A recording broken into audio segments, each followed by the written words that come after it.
So it is in the dashboard in front of the gate. So any people signature, this is very important for us. And more than this, all students, adults that are teaching staff is that Zindabad, Zindabad, Zindabad.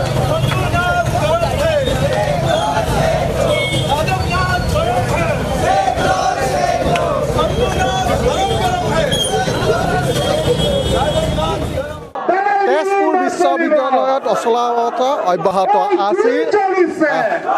উপাচাৰ্য শম্ভুনাথ বিৰুদ্ধে আন্দোলন অব্যাহত প্ৰায় 70 দিনত বহি দিছে এই আন্দোলনত শম্ভুনাথ মুদা উপাচাৰ্য মুদাবাদ উত্তাল হৈ পৰিছে তেজপুৰ বিশ্ববিদ্যালয়ৰ চৌহদত দৃশ্য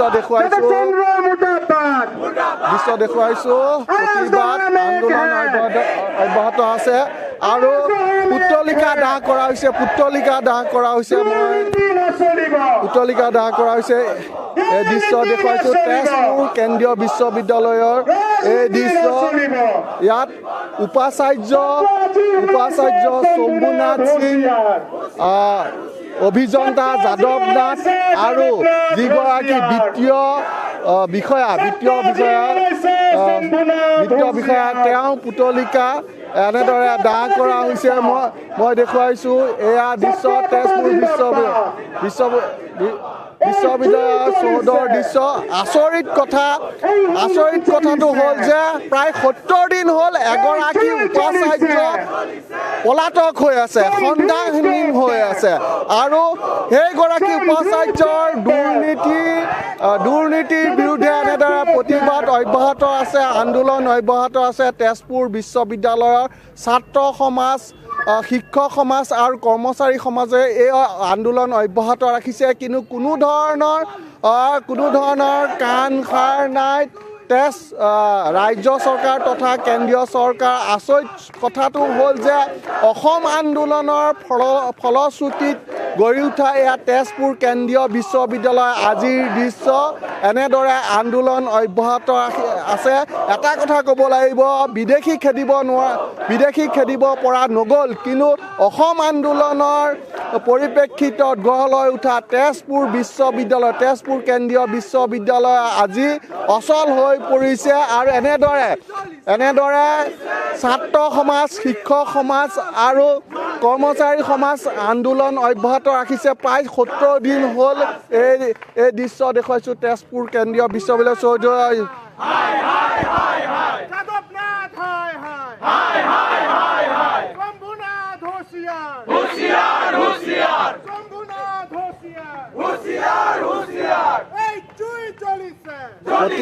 প্ৰতিকৃতি দাহ কৰা হৈছে মই পুনৰবাৰ দেখুৱাইছো এয়া তেজপুৰ কেন্দ্ৰীয় বিশ্ববিদ্যালয়ৰ চৌহদতে তেজপুৰ কেন্দ্ৰীয় বিশ্ববিদ্যালয়ৰ উপাচাৰ্য শম্ভুনাথ সিঙৰ অপসাৰণৰ দাবীত তেওঁ পুতলিকা এনেদৰে দাহ কৰা হৈছে আৰু শম্ভুনাথ সিঙৰ পুতলিকাৰ লগতে যিগৰাকী বিত্তীয় বিষয়া বজ্ৰবন্ধু মিশ্ৰ আৰু অভিযন্তা যাদৱ নাথৰ পুতলিকাও দাহ কৰা হৈছে এয়া আমি দৃশ্য দেখুৱাইছো তেজপুৰ কেন্দ্ৰীয় বিশ্ববিদ্যালয় 70 দিনত ভৰি দিছে আৰু ৰাজ্যপাল কেন্দ্ৰীয় চৰকাৰ আৰু অসম চৰকাৰক বাৰম্বাৰ তেওঁলোকে দাবী জনাই আহিছে কিন্তু কোনো ধৰণৰ এতিয়ালৈকে কাণ খাৰ নাই কি ক'ব আপোনালোকক এগৰাকী নতুন উপাচাৰ্য লাগিবই এয়া দাবী হয় আমাৰ পুৰণা ভাইচ চেঞ্চেলাৰ আমাৰ যিজন ভাইচ চেঞ্চেলাৰ আছে তেওঁৰ এগেইনষ্টত বহুত কৰাপশ্যনৰ চাৰ্জ আছে গতিকে আমি বিচাৰিছোঁ তেওঁৰ এগেইনষ্টত এটা উচ্চস্তৰীয় তদন্ত হ'ব লাগে তেওঁক তদন্তৰ সময়ছোৱাত দীৰ্ঘদিনৰ ছুটীত যাবলৈ দিব লাগে আৰু সেই সময়ছোৱাত আমাক এজন এক্টিং ভাইচ চেঞ্চেলাৰ লাগে হয় কিন্তু এই কথাটো আজি প্ৰায় 70 দিনেই হ'বৰ হ'ল কোনো ধৰণৰ ৰেছপন্স পোৱা নাই কিন্তু আপোনালোকে হয় আমি ৰেছপন্স পোৱা নাই কিন্তু তথাপি আমি আশাবাদী আমি আমাৰ আন্দোলন চলাই যাম আৰু এই আন্দোলনৰ সময়ছোৱাত আমি শান্তিপূৰ্ণভাৱে আন্দোলন কৰি আছোঁ গতিকে আমি আশাবাদী যে আমাক চেণ্টাৰে বা মিনিষ্ট্ৰী অফ এডুকেশ্যনে আমাক এই বিষয়ত সদুত্তৰ দিব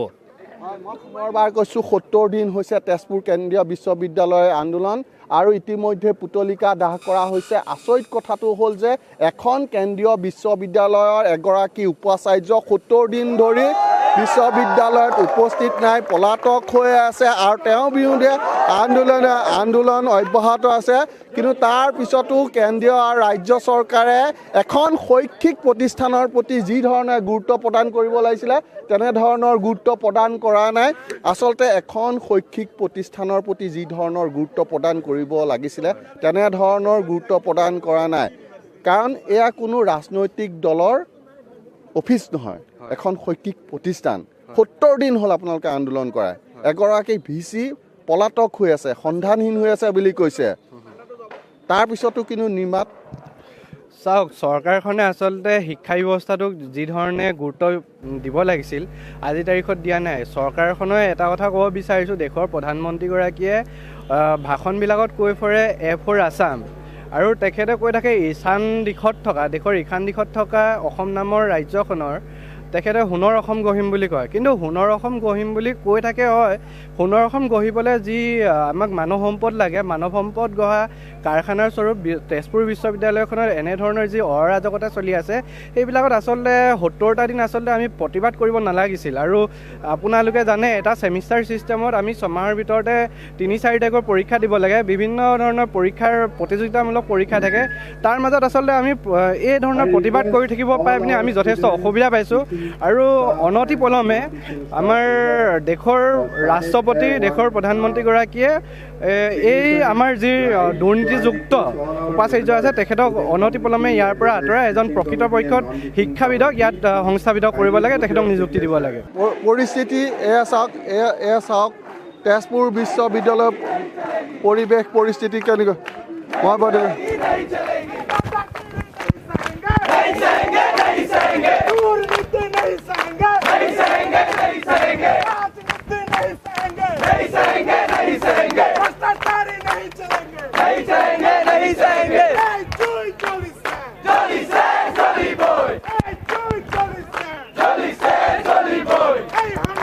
পৰিৱেশ পৰিস্থিতি মই দেখুৱাইছোঁ যে কালিৰ পৰা তেজপুৰ বিশ্ববিদ্যালয়ৰ এই যিখন মূল প্ৰৱেশদ্বাৰ সেই প্ৰৱেশদ্বাৰ বন্ধ কৰি আন্দোলন অব্যাহত ৰাখিছে।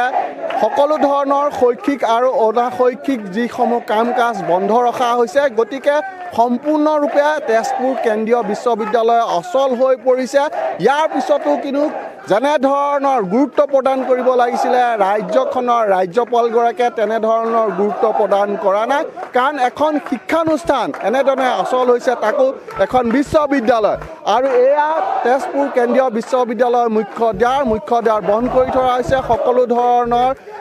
আচলতে যি পাঠদান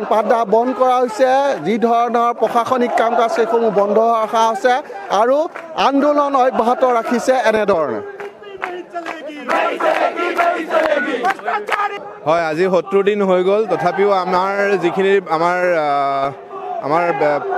প্ৰটেষ্ট কৰি আছোঁ ইমান দিনে, তথাপিও আমাৰ যি দাবী আছিলে যে আমাক এজন নতুনকৈ ভাইচ চেঞ্চেলৰ এজন লাগে আৰু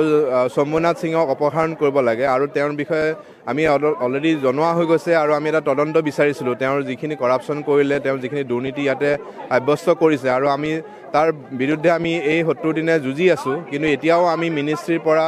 বা আমাৰ গভৰ্ণৰৰ পৰা এতিয়ালৈকে আমি যিখিনি সঁহাৰি পাম বুলি ভাবিছিলোঁ সেই সঁহাৰিটো আমি এতিয়ালৈকে পোৱা নাই। কিন্তু আমি আশাবাদী যে তেওঁলোকে